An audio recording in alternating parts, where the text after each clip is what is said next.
Hello, this is NanoDano at devdungeon.com with the next video in the Python Cookbook series. The previous videos explain what the Cookbook method is and how to get your own started. We wrote a Hello World program last time that simply prints out some text and learned how to commit files to our Git repository and push the changes over to GitHub. In this lesson, we will learn how to get input from the user and other ways of getting input and output to and from a program. Let's start a new program now. In PyCharm, right-click on the root project folder in the project panel and select New Python file. Name it user_input. Click Yes to add it to Git. In the editor, let's start the program by greeting the user. Type print hello. This should look familiar. Then, let's ask the user for their name.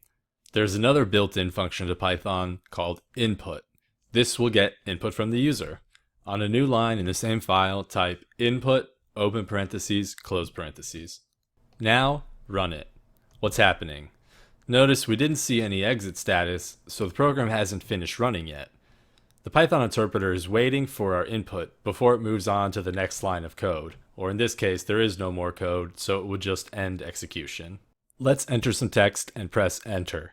Now it looks like the program has exited, as we see the exit code with a note that the process is finished. Also notice how the icons in the left change when a program is running versus not running. Someone running this program wouldn't know what to do. They would just get the blinking cursor. We should print a message saying, please enter your name. We could use another print statement. Let's do that. Now run it. Well, that's better. But it would be even nicer if the user entered their name on the same line as the prompt asking for their name. Input actually takes a parameter just like the print function. When we pass the input function a string as a parameter, it will display the string as a prompt to the user and wait for their input on the same line. Let's see that in action. Remove the print statement and add a text string inside the parentheses for the input function. I will put, "What is your name?" ? Space. Add a space at the end so there's room between our question mark and where the cursor begins for the user to type their name. Now run it. When we enter our name, it is on the same line as our prompt. The user input is green and italicized in the PyCharm console, but it wouldn't normally be if you just use a regular terminal.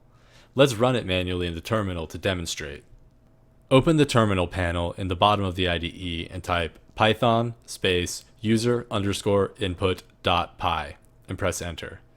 If you're using Linux or Mac with Python 3, you may need to type python 3 user_input.py. If you get a message about Python not being a recognized command, then you need to update your path environment variable to include the path where Python is installed.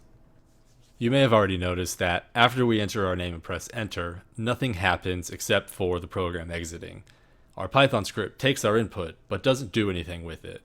Instead of letting the user's name go into a black hole, let's store it in a variable. At the beginning of the line with the input function, add name equals. This variable, named name, will store whatever value is returned from the input function. What we want to do in this case is say hello to the user using the name that they gave us. Create a new line after the input function and add another print statement. Type print, open parentheses, quotation mark, hello, space, quotation mark, plus name, close parentheses. The plus sign is normally for adding numbers, but in this case we're adding strings, combining them, or concatenating them, creating one larger string from multiple smaller ones. So in the end, it will say, hello, your name. Have you noticed this little yellow squiggly at the end of the last line of the file? Mouse over it or select the bulb. No new line at end of file. It is best practice, although not strictly required, to have a blank line at the end of the file.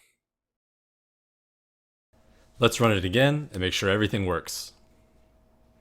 Yep. Looks good. Not all variables are equal though. So far we've only dealt with string variables or text. We can say hello to a user with their name, but what about numbers? Let's say we want to ask the user for a number and then multiply that number by 3 and print out the result. Using what we've already seen, let's try to do it the same way. Create an input prompt asking the user for a number. Number equals input. What is your favorite number? Then let's print number times 3. The asterisk or star is the sign for multiplication. Run it. It's still asking us for our name. Let's comment out those few lines for right now, since we already know they work and we just want to work on this number part. Highlight the lines above and press Ctrl//. This will comment them all out at once. Don't worry, we'll uncomment them later. A comment is designated by the hash sign. Comments can also be added at the end of a line, making anything that comes after it a comment, or code that is ignored by the Python interpreter. You can add notes to yourself this way. Now let's restart the program. We can do that by clicking this icon in the bottom left of the Run panel. Now when it runs, it jumps straight to asking us for our number and ignores those lines asking for our name. Let's give it a number, say 23. It printed out 232323, not 69 like we'd expect when multiplying 23 by 3. Why is that? It's because in Python, there are different types of variables. Strings, or text variables, are treated differently from whole number integers like 1, 2, and 3, which are also treated differently from decimal point numbers or floating point numbers like 3.141592. So how do we tell Python we want to use that variable as a number instead of a string, particularly an integer? We have to convert it from a string to an integer. This is called typecasting because we're changing the type of the variable. Cast the number value we got to an integer so we can work with it numerically. Type triple equals int parenthesis number close parenthesis times 3. This is creating a new variable named triple, and we are assigning it the value of number times 3.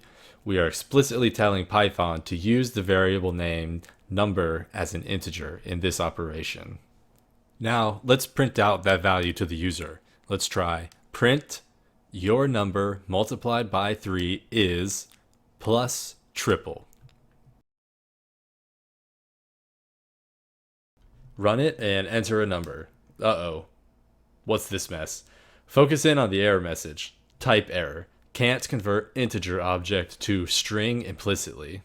The variable triple is an integer value, and Python will not add a string and a number together because that doesn't really make sense. So we have to explicitly tell Python to use that variable triple as a string in this operation.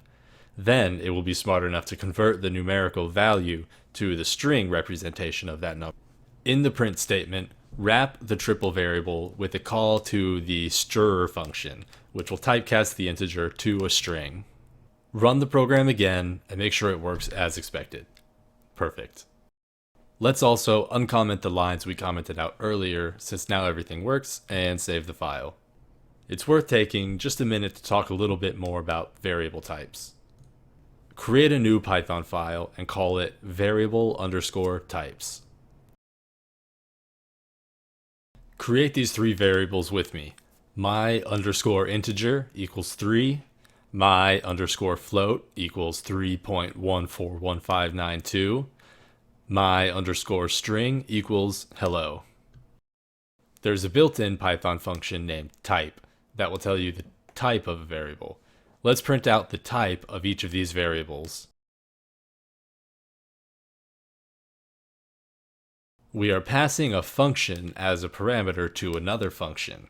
What happens here is the inner function gets executed first. That function will get executed, and the value that is returned from that function will then get printed. Python variables can change type after they're created. For example, we can change my integer to be the value of some text, and print out the type. Now my integer is a string type. Even though we created it as an integer, there's no guarantee that will always be an integer.